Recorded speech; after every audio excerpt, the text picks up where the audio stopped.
Si on se projette un peu plus loin, le scénario actuel n'est pas une fatalité. Certes, la technologie avance à une vitesse vertigineuse, et ces dérives nous amènent aujourd'hui à des réalités où l'humain semble de plus en plus effacé, remplacé, voire contrôlé par les machines et les algorithmes. Pourtant, la technologie n'est ni bonne ni mauvaise en soi. Tout dépend de l'usage que nous en faisons. Plutôt que de détruire des emplois et de renforcer un système de consommation de masse qui profite à une poignée d'individus, pourquoi ne pas repenser complètement notre rapport à la technologie ? Si l'innovation est inévitable, il est pourtant possible de poser des limites, de rediriger cette puissance pour qu'elle serve avant tout le bien-être collectif.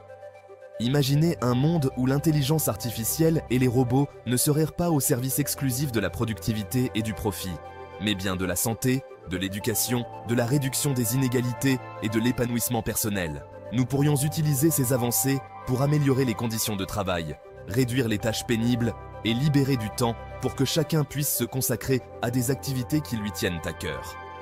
Dans cette vision, l'automatisation ne viendrait pas remplacer l'humain, mais alléger sa charge, lui permettre de se recentrer sur ce qui fait de nous des êtres sociaux et créatifs.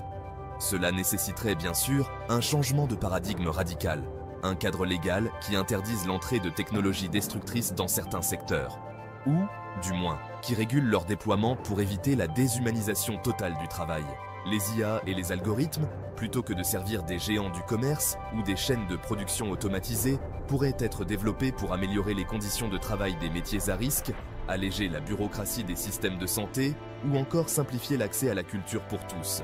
La technologie deviendrait alors un vecteur de progrès réel et tangible, et non un moyen de maximiser les profits de quelques privilégiés. Car il faut le dire clairement, si rien ne change, l'écart entre les fameux 5% d'élite et le reste de la population ne fera que se creuser. Ces 5% savent bien que pour maintenir leur position, ils doivent entretenir une armée de 35% de travailleurs hautement qualifiés et dévoués, dépendant des privilèges accordés, pour faire en sorte que les 60% restants, ces non essentiels, comme on les appelle déjà dans certains cercles, n'aient jamais ni le pouvoir ni les moyens de renverser le système. Ce jeu d'équilibre est calculé. Les 35% qui profitent d'une certaine sécurité deviennent alors les garants de l'ordre, car ils n'ont aucun intérêt à voir les 60% reprendre la main. C'est une stratégie simple mais efficace pour contrôler la masse et éviter qu'elle ne cède à l'insurrection. Mais que se passerait-il si cet équilibre finissait par basculer ? Si les promesses d'une société technologique ne profitaient qu'à une poignée de privilégiés et que la majorité des gens se retrouvaient laissés pour compte, sans emploi, sans avenir ?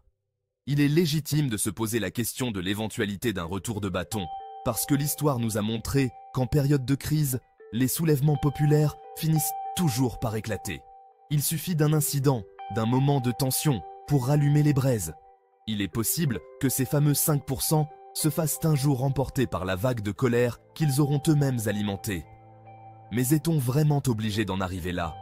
Ne peut-on pas, dès aujourd'hui, choisir de faire évoluer notre système pour éviter cette implosion prévisible ?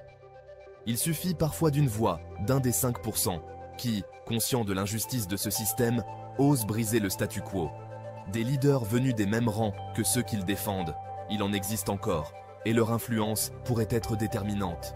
Ces voix pourraient amorcer un changement de direction, un effondrement progressif de ce système oligarchique au profit d'une société où la technologie serait maîtrisée, mise au service de tous, et non de quelques-uns.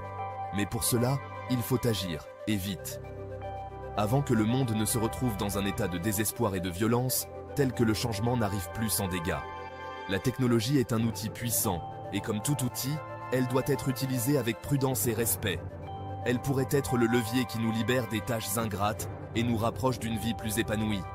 Mais pour cela, il nous faut des lois, des garde-fous, et surtout, une vision commune où l'humain est au centre, et non relégué en périphérie d'une économie contrôlée par des algorithmes. En conclusion, si nous voulons éviter un monde où la technologie dicte la loi au détriment de l'humain, nous devons la réorienter vers le bien commun. Les 5% qui profitent de ce système ne pourront pas éternellement échapper aux conséquences de leurs actions. Et il est possible qu'un jour, l'un des leurs, venu d'en bas et devenu leader malgré eux, soit celui qui renversera leur monde. Mais avant que cela n'arrive dans un déchaînement destructeur, nous avons l'occasion d'amorcer le changement, et il serait sage de saisir cette chance.